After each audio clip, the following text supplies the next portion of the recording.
Her life changed in an instant. One sunny day, a strange stumble led to a near-death experience where she encountered an angel. What he revealed about 2026 is a chilling warning of a great spiritual fracture, echoing ancient biblical prophecies. This isn't about physical doom, but a profound loss of humanity's soul, a great disconnection guided by false lights. Discover her emotional, first-hand account of the angel's urgent message and how it warns that life after death is real, but the path humanity is on might lead to a spiritual abyss. Are we already witnessing the signs of 2026? My name is Sarah, and what happened to me still feels like a dream, or perhaps, a terrifying glimpse of a reality most people refuse to acknowledge. I live a quiet life in a suburban town in Florida, USA. My days were predictable, filled with the mundane routines of work, family, and the comforting rhythm of everyday life. I never considered myself particularly spiritual, certainly not one to believe in angels or prophecies. But then, a seemingly ordinary sunny afternoon changed everything. It was a beautiful Tuesday in early October 2025. The sky was a brilliant, cloudless blue, and the air was warm, thick with the familiar scent of salt and blooming jasmine that hangs heavy in the humid Florida air. I remember walking down a familiar street, the pavement baking under the sun, heading to the local grocery store. Nothing felt out of place. The usual sounds of children laughing in distant yards, cars passing by, the chirping of cicadas, it was all just background noise to my thoughts about dinner. Then, it happened. It wasn't a trip, not a stumble over an uneven crack in the sidewalk. It was something far stranger, an abrupt, inexplicable loss of balance. My foot simply seemed to vanish beneath me, as if the ground itself had ceased to exist for a split second. A sudden, jarring lurch, a feeling of being pulled downward, not by gravity, but by an unseen force. There was no warning, no time to brace myself. My head hit the hard pavement with a sickening thud. The world exploded into white. A blinding, pure light enveloped me, warm and inviting, yet utterly overwhelming. The sounds of the street vanished instantly, replaced by a profound, all-encompassing silence. I felt no pain, only an incredible sensation of floating, of being lifted away from my body, which I could faintly see lying still on the sidewalk below. My disbelief was the first thing to fade, replaced by an inexplicable calm. This wasn't supposed to be happening. I wasn't supposed to be here, floating above myself, watching my own motionless form. My last conscious thought was a fleeting, almost detached wonder, is this what dying feels like? The brilliant white light intensified, pulling me further away from the mundane world I knew. It wasn't harsh, but impossibly radiant, enveloping me in a warmth that felt like pure, unconditional love. All fear dissolved. My entire being was filled with an overwhelming sense of peace, a serenity I'd never experienced in life. Time, space, gravity, they simply ceased to exist. I was pure consciousness, floating in an ethereal expanse, utterly unbound. Then, from within that blinding brilliance, a form began to materialize. It wasn't a physical body as we understand it, but a towering presence of pure light and energy, shimmering with colors I couldn't describe, vibrating with a frequency that resonated deep within my very soul. It had no discernible face, no human features, yet I knew, with an absolute certainty that transcended logic, that this was an angel. Its presence was both immense and intimately comforting, emanating an intelligence and a compassion so vast it brought me to my knees, or rather, to a state of profound reverence in that bodiless void. The angel didn't speak with a voice of sound, not as my ears knew it. Its communication was direct, a telepathic infusion of thoughts and emotions that flowed directly into my consciousness. It was as if I was experiencing its pure intention, its message unfolding within my mind. There was an overwhelming sense of urgency emanating from it, a sorrow so profound it brought me to tears, not of sadness, but of empathy for a universal pain. It projected images, feelings, and undeniable truths directly into my being. The angel's initial message wasn't about judgment or a personal life review. It was a singular, urgent focus, humanity's perilous path. I understood, without words, that my strange fall and this encounter were not random. They were a momentary breach in the veil, a glimpse allowed to me, a desperate warning. The angel projected a vision of the world I had just left, but seen from a higher perspective, a world consumed by shadows, by a profound spiritual emptiness that was slowly suffocating its light. I felt an immense compassion from the angel, but also a palpable frustration, an almost desperate plea for understanding. Then, in a sudden shift, I felt a gentle, yet firm, urging. The angel seemed to be guiding me, or perhaps, guiding something unseen. I felt a subtle pull, a new warmth that wasn't just comfort, but a sense of purpose. I realized, through the angel's conveyed intention, that it was taking me somewhere. Not back to my body, not yet. But towards a destination that was both here and not here, a place where the next part of this terrifying revelation would unfold. The light intensified around me, and I surrendered completely, trusting this luminous guide, my heart now filled with a strange, undeniable blend of wonder and dread for what lay ahead. The angel's presence guided me not to a hospital room, but to a liminal space, a crossroads where the earthly realm seemed to blur with something far grander, far more terrifying. It was a place woven from light and shadow, where the familiar hum of the material world resonated with the silent symphony of the spiritual. The air shimmered, thick with an unspoken truth. It was here, in this ethereal waiting room between life and what lay beyond, that the angel's true purpose became chillingly clear, to show me not my past, but the precipice of humanity's future. The angel presented a panorama of the world, not as I knew it, but as it was becoming. It was a landscape of stark contrasts, glittering cities reaching for a digital heaven, while beneath, a profound void grew. I saw masses of people, their bodies moving through everyday life, commuting, working, socializing, but their eyes were vacant, their spirits dimmed. They were connected by invisible threads of technology, yet utterly, deeply alone. This was the great disconnection, the first layer of the angel's urgent warning. I felt their loneliness, their gnawing emptiness, even amidst the constant hum of digital interaction. They were surrounded by millions, yet isolated in their individual bubbles, their souls starved for genuine connection. The angel showed me a profound truth: humanity, in its relentless pursuit of material comfort and technological advancement, was slowly but systematically severing its ties to the very essence of its spiritual being.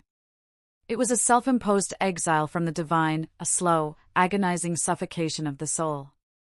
They were alive, breathing, consuming, but deeply disconnected from their purpose, their compassion, their very truth. Then, the scene shifted, revealing what the angel called the false light. I saw gleaming structures of technology, virtual worlds of breathtaking beauty, and charismatic figures, not just religious or political, but technological innovators, media gurus, radiating an alluring, deceptive glow. These lights promised salvation, boundless knowledge, eternal happiness, and ultimate comfort. But the angel's presence infused me with a sense of dread, a visceral understanding that these promises were hollow, designed to lead humanity astray. These false lights were not born of malice, but of misguided ambition and the seductive power of distraction. They were diverting humanity down a path of even greater illusion, a spiraling descent into spiritual separation.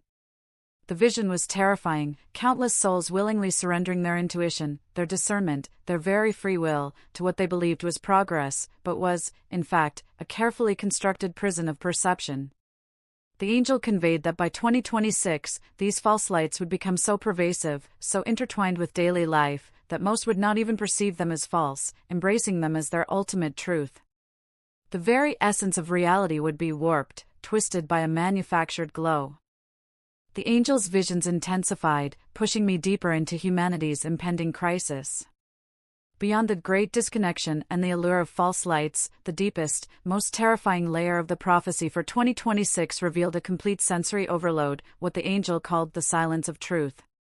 It wasn't a literal silence, but an overwhelming cacophony of distractions, a constant digital static so deafening that the subtle, guiding whispers of intuition, of conscience, of divine truth, the very voices of angels both within and around us, would be completely drowned out, utterly unheard. I saw humanity immersed in a perpetual state of noise, endless streams of information, a barrage of entertainment, a relentless pursuit of the trivial. The constant chatter of social media, the unending notifications, the fabricated realities of virtual worlds, all combined into a deafening roar that muffled the quiet, vital frequencies of wisdom. The angel showed me that in this state, discernment would vanish. People would be incapable of distinguishing genuine guidance from manipulative whispers, unable to perceive the spiritual danger, trapped in a self-made echo chamber of triviality. This silence of truth would lead to catastrophic decisions, both on an individual and collective level. Nations would stumble into conflicts driven by fabricated narratives. Leaders would make choices based on algorithms rather than wisdom. Families would fragment, not from external pressures, but from internal disconnections, each member lost in their own digital cocoons. The angel conveyed an immense sorrow, showing me how humanity would walk blindly into pitfalls, oblivious to the obvious warnings, simply because the noise was too great, the distraction too compelling. And this, the angel communicated, was the direct link to an ancient, chilling biblical prophecy, the concept of the great deception or apostasy of the last days. It wasn't about literal fire and brimstone, but a profound spiritual turning away.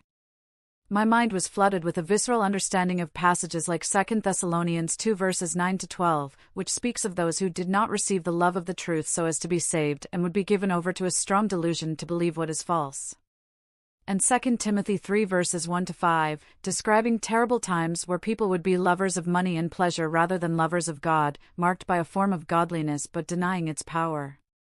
The angel emphasized that this deception wasn't an external force forcing itself upon humanity, but a willing embrace of the false lights, a collective choice to turn away from the quiet, internal truth in favor of comforting, distracting illusions.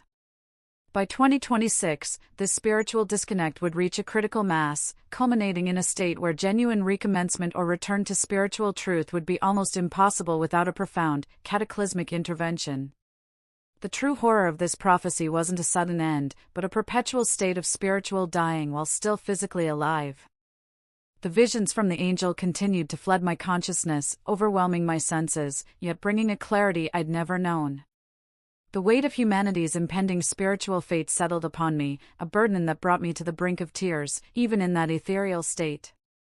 The angel, though a being of light, conveyed an immense, almost unbearable sorrow, not just for humanity's choices, but for the profound consequences of those choices. It then infused me with a visceral, undeniable truth: life after death is real. This wasn't merely a philosophical concept or a comforting belief, it was the fundamental reality of existence, a vibrant, continuous spectrum of being. But the angel's message transcended this simple affirmation. It showed me that the choices we make in this earthly life, particularly those concerning our spiritual connection and our pursuit of genuine truth, have eternal ramifications. To ignore the spiritual dimension, to succumb to the great disconnection and embrace the false lights, was to condemn oneself to a different kind of death, a spiritual one, even while physically alive. I saw visions of souls, once vibrant, slowly dimming, becoming almost transparent, lost in a fog of apathy and superficiality. They moved through their physical lives, chasing fleeting pleasures, consumed by digital distractions, but their spiritual essence withered, unnourished. This was the true horror of 2026, not a physical apocalypse, but a mass spiritual decline, where the very spark of divine connection within humanity would flicker and threaten to extinguish. The angel communicated that this wasn't judgment, but a natural consequence, a chilling reflection of collective free will. The angel's immense compassion was palpable, but so too was its profound frustration. It showed me glimpses of what could be, a world where humanity embraced its spiritual potential, where genuine connection thrived, where discernment led to wisdom. But these were fleeting visions, contrasting sharply with the bleak future that seemed almost inevitable if the current path continued. The message was clear: humanity had a choice, but it was running out of time, willingly choosing the path of least resistance, the path of spiritual stagnation. I felt the angel's presence begin to recede, its light dimming slightly, yet its message resonated with an eternal, undeniable urgency. The wisdom infused into me transcended mere words. It was a call to awaken, a desperate plea to recognize the true battle being waged, not for land or resources, but for the very soul of humanity. The life after death is real wasn't just a comfort, it was a terrifying reminder of the stakes involved, a desperate cry to prevent a fate far worse than physical death. My heart ached with a new, profound understanding, burdened by the terrible truth I now carried. The brilliant white light began to recede, gently pulling me away from the angel's ethereal presence. The profound peace I had felt in that liminal space slowly gave way to a growing awareness of my physical self, a dull ache beginning to register in my head. The distant sounds of the mundane world began to filter back in, the low hum of machinery, hushed voices, the faint smell of antiseptic. I was being pulled back, inexorably, to the very reality I had just seen on the brink of profound spiritual fracture. I remember a searing pain in my head as my consciousness fully returned. My eyelids fluttered open to the sterile white ceiling of a hospital room. The fluorescent lights hummed, harsh and uninviting.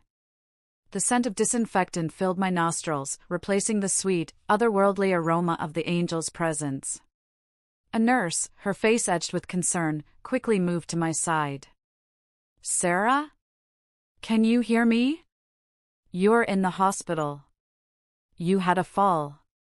Her voice was muffled, distant, as if I was hearing it through water. I tried to speak, but my throat was parched, my voice a mere croak. My body felt heavy, alien, a stark contrast to the weightless freedom I'd just experienced.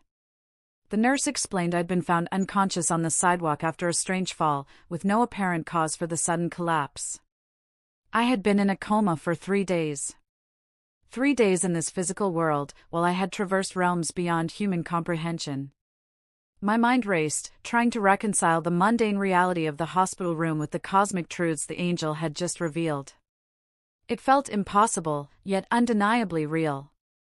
The doctors attributed my fall and coma to a sudden, unexplained syncope, a temporary loss of consciousness due to insufficient blood flow to the brain. They ran every test imaginable, but found nothing. Physically, I was fine, apart from the concussion and the lingering weakness. But inwardly, I was irrevocably changed. The clarity of the angel's warning, the terrifying visions of 2026, the profound message that life after death is real, it was all branded onto my soul, a burning truth no medical diagnosis could explain away. I was discharged a week later, back into the familiar streets of my Florida town. But nothing was familiar anymore. The bright October sun felt strangely muted. The chatter of passers-by seemed like a meaningless drone. I saw the great disconnection everywhere, people glued to their phones, oblivious to the vibrant life around them, lost in their own digital worlds. The false lights gleamed from every screen, promising happiness, but subtly stealing their attention, their discernment, their very souls. The weight of this unseen knowledge, this terrifying secret I now carried, was almost unbearable. I was awake, but the world around me was still sleeping, marching blindly towards the great spiritual fracture of 2026. The urgent message of the angel pressed down on me, a heavy, silent burden. The angel's warning burned within me, an urgent fire that demanded to be shared. I couldn't ignore what I'd seen, what I'd felt. The message that life after death is real wasn't just for me, it was a truth meant to shake humanity awake from its self-imposed slumber. I started tentatively, sharing snippets of my experience with close friends and family. My voice, though earnest, must have sounded like the ravings of someone recovering from trauma. Their faces showed concern, pity, and a subtle discomfort.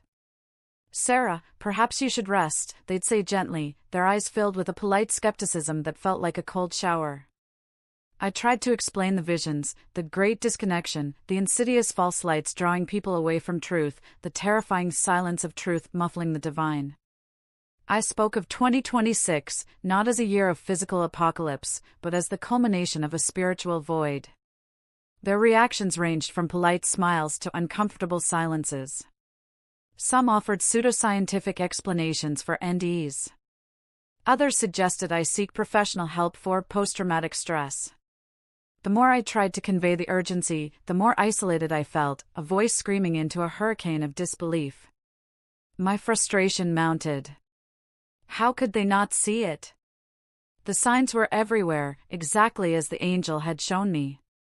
I saw the false lights reflected in every advertisement, every trending topic, every seductive promise of instant gratification online. People were losing themselves in virtual realities, prioritizing digital avatars over genuine human connection. The silence of truth was deafening, critical thinking was replaced by tribal echo chambers, and the very concept of objective truth seemed to vanish in a sea of opinions and curated narratives. The urgency in my voice, once just a tremor, now became a desperate plea. I turned to online forums, to communities dedicated to NDEs and prophecies, hoping to find kindred spirits. I shared my story anonymously at first, then under a pseudonym, pouring out the details of the angel's warning, the biblical parallels I now understood so clearly. Some responses were supportive, filled with empathy and shared experiences. But many were dismissive, even hostile. Another NDE prophet, seeking attention, mental instability. The vastness of the internet, which I hoped would be a conduit for truth, also proved to be a breeding ground for cynicism and immediate judgment. The noise of the world, just as the angel forewarned, was indeed muffling the truth. The weight of the unheeded warning became a heavy burden. I felt the responsibility to deliver the angel's message, but the world seemed determined to remain blind.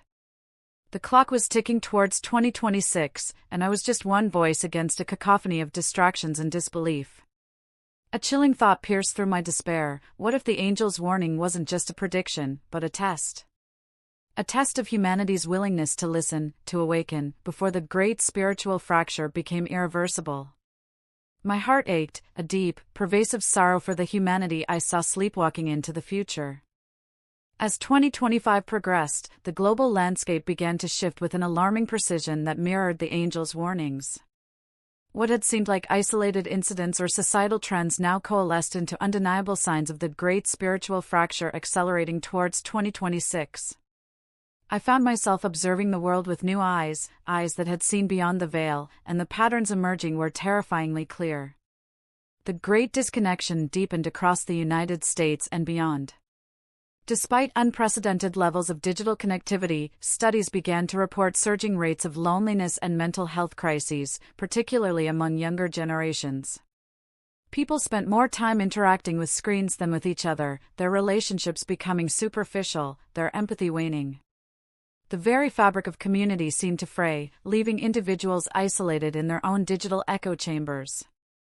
I saw it on the streets of my Florida town, in the hushed cafes, in the vacant stares of people glued to their devices. The spiritual void was growing, just as the angel had shown. Simultaneously, the allure of false lights became almost irresistible. News cycles were dominated by sensationalist headlines and curated realities. Influencers, politicians, and tech gurus, charismatic yet spiritually empty, promise simple solutions to complex problems, drawing millions into their narratives. Virtual reality technologies advanced at an unprecedented pace, blurring the lines between the digital and the real. People willingly chose to immerse themselves in manufactured experiences, seeking escape from the increasing pressures of the physical world, embracing the very illusions the angel had warned against. The pursuit of pleasure and material gain superseded any deeper search for meaning, creating a society that valued appearance over authenticity. The silence of truth grew deafening. Disinformation campaigns, powered by advanced AI, became indistinguishable from genuine news, sowing widespread distrust in traditional media and expert opinions. Facts became subjective, personal narratives trumped objective evidence, and any voice daring to speak an uncomfortable truth was swiftly drowned out by the noise of outrage, distraction, or deliberate silencing. I saw this play out in political debates, in social justice movements, where nuance was lost, and truth became a weapon, or worse, irrelevant. The angel's lament for humanity's diminishing discernment echoed in my mind, a chilling premonition of a world unable to hear the truth even if it screamed. The world was hurtling towards 2026, seemingly unaware of the spiritual precipice it approached. The signs were no longer subtle whispers, they were becoming undeniable shouts. The human spirit, once vibrant and resilient, seemed to be undergoing a slow, agonizing process of fracturing, separating from its divine source, lost in a labyrinth of self-created illusions. My urgency grew, a desperate plea for humanity to recognize the real danger, before the great spiritual fracture became absolute, a point of no return where not every end is a new beginning. The weight of the angel's warning became an unbearable burden, one I could no longer carry in silence. With 2026 rapidly approaching, I felt an overwhelming imperative to share my story, not just as a personal account, but as a dire prophecy for humanity. My initial attempts at cautious revelation had failed. Now, I had to be bolder, clearer, louder. The world needed to hear this, even if it meant risking my own credibility, or worse, my own sanity in the eyes of others. I decided to go public in a way that couldn't be easily dismissed. Leveraging my modest online presence, I began creating short, poignant videos, sharing fragments of my ending, the feeling of the angel's presence, and the horrifying visions of the great spiritual fracture. I spoke of the great disconnection in our digital lives, the insidious allure of false lights from technology and media, and the silence of truth that prevents us from hearing what truly matters. My voice, once hesitant, grew firm with conviction, each word a desperate plea for awareness. The initial response was a mixed bag of disbelief, fascination, and outright mockery. Some commenters dismissed me as mentally unstable, others as a charlatan seeking attention. But a surprising number of people, those who already felt a quiet unease about the direction of the world, began to resonate with my message. They shared their own feelings of spiritual emptiness, their own struggles with digital addiction, their own concerns about the erosion of truth. The comments section became a microcosm of the very fracture I was describing, a battleground for belief and skepticism. I vividly remembered the angel's final, unspoken plea, life after death is real, but a soul can wither even while the body lives. This became my mantra. I began to emphasize the urgency of reevaluating our priorities, of seeking genuine connection, of finding truth amidst the noise. I argued that the prophecy wasn't a punishment, but a direct consequence of humanity's choices, a warning that the path we were on led not to a glorious new beginning, but to a perpetual state of spiritual stagnation. My days became consumed by this mission, driven by a tireless energy that defied my physical recovery. As winter of 2025 approached, the mainstream media, initially dismissive, began to take notice. Not of the prophecy itself, perhaps, but of the growing online traction of my controversial claims. Small online news outlets picked up my story. Interview requests started to trickle in, some from skeptical journalists, others from more open-minded spiritual platforms. I knew this was my chance. I was stepping onto a bigger stage, facing a larger audience, and with it, the amplified risk of ridicule and rejection. But the angel's warning, the sheer weight of what I had witnessed, left me no choice. I had to speak, even if my voice was just a tiny echo against the approaching storm of 2026. And then, 2026 arrived. Not with a bang, not with a sudden cataclysm, but with a chilling, almost imperceptible shift in the fabric of reality itself. My story, once confined to niche online circles, had gained significant traction. Major news networks in the United States, initially dismissive, found themselves unable to ignore the public fascination, inviting me onto their shows, albeit often with a skeptical tone. I spoke with a clarity I never knew I possessed, recounting my ending, the angel's warning, and the terrifying signs that were now undeniable. The great spiritual fracture became shockingly apparent. In cities across America, from the bustling streets of New York City to the sprawling tech hubs of California, people displayed an almost collective apathy towards genuine human connection. Online interactions replaced real-world relationships. Mental health crises surged, and a pervasive sense of emptiness settled upon society, even amidst unprecedented material wealth. I saw it in the glazed-over eyes of commuters, in the detached interactions in public spaces. The spiritual void was consuming. The false lights gleamed brighter than ever. Advanced AI-generated hyper-realistic content, news, entertainment, even personalized advice, that was indistinguishable from human creation. Corporations and political entities wielded these tools to subtly manipulate public opinion, pushing narratives that served their own agendas. Virtual realities offered escapes so immersive that millions chose to live more in digital worlds than in their physical surroundings. The voice of a bodiless one truly guided the blind, leading them further into a labyrinth of manufactured truths. The warnings of the angel, that humanity would willingly embrace this illusion, were terrifyingly accurate. The silence of truth became deafening. Any attempt to question the dominant narratives, to seek out inconvenient truths, was drowned out by a cacophony of carefully crafted distractions, outrage cycles, and algorithmically amplified misinformation. The very concept of an objective truth seemed to vanish, replaced by a relativistic landscape where personal feelings trumped verifiable facts. Debate became impossible, replaced by tribal shouting. The subtle whispers of conscience, the intuitive nudges towards genuine understanding, were completely muffled by the noise. It was a silent war for the human mind, and the false lights were winning. As mid-2026 approached, the final, chilling confirmation of the angel's warning became undeniable: not every end is a new beginning. Humanity wasn't being annihilated, it was being caught in a perpetual loop of spiritual stagnation. Every apparent new beginning, a technological breakthrough, a political shift, a social movement, was merely a diluted echo of a past iteration, lacking true spiritual growth or genuine evolution. We were endlessly recycling our mistakes, trapped in a self-imposed purgatory where genuine rebirth seemed impossible. The true horror was realizing that this wasn't a sudden judgment, but the consequence of a million tiny choices to disconnect, to believe the false, to remain silent.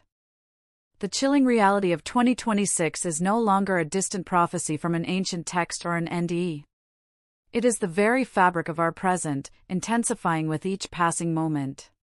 My encounter with the angel, the profound, undeniable truth that life after death is real, now serves not just as a personal revelation, but as a desperate, urgent warning to humanity. It's a call to awaken before the great spiritual fracture becomes absolute, before the end of new beginnings traps us in an eternal cycle of diluted reality. The signs are undeniable. Look around you. The great disconnection permeates our relationships, leaving us isolated even amidst crowds. The false lights of technology and curated narratives subtly manipulate our perceptions, steering us away from genuine truth. The silence of truth muffles the voice of our conscience, making discernment a forgotten art. This isn't a future threat, it's our present reality, intensifying as we plummet deeper into the abyss the angel warned about. The prophecy from that ethereal being was clear: humanity is willingly walking into a state where true rebirth, true evolution, becomes impossible. It's a spiritual death while the physical body still breathes.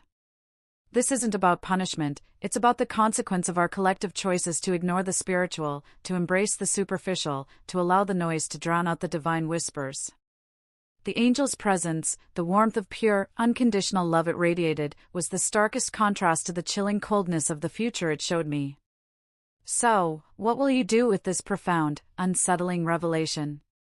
Will you dismiss my story as the mere ramblings of someone who endured a trauma, allowing yourself to be lulled further into the great illusion? Or will you bravely question the reality around you, recognizing the alarming truth that not every end is a new beginning because we are losing the very capacity for it? The time for passive acceptance is over. The echoes of the angel's warning are fading, but their urgency remains. Leave your deepest thoughts and interpretations in the comments below. Do you honestly believe we are living through the chilling signs of this prophecy? Have you felt the great disconnection in your own life? Do you possess the courage, the conviction, to share this vital warning with your friends, your family, your world? Share this video far and wide. Let's collectively unravel the profound mysteries that powers, seen and unseen, tirelessly attempt to hide from us all. The choice is now yours. What will be your legacy in 2026?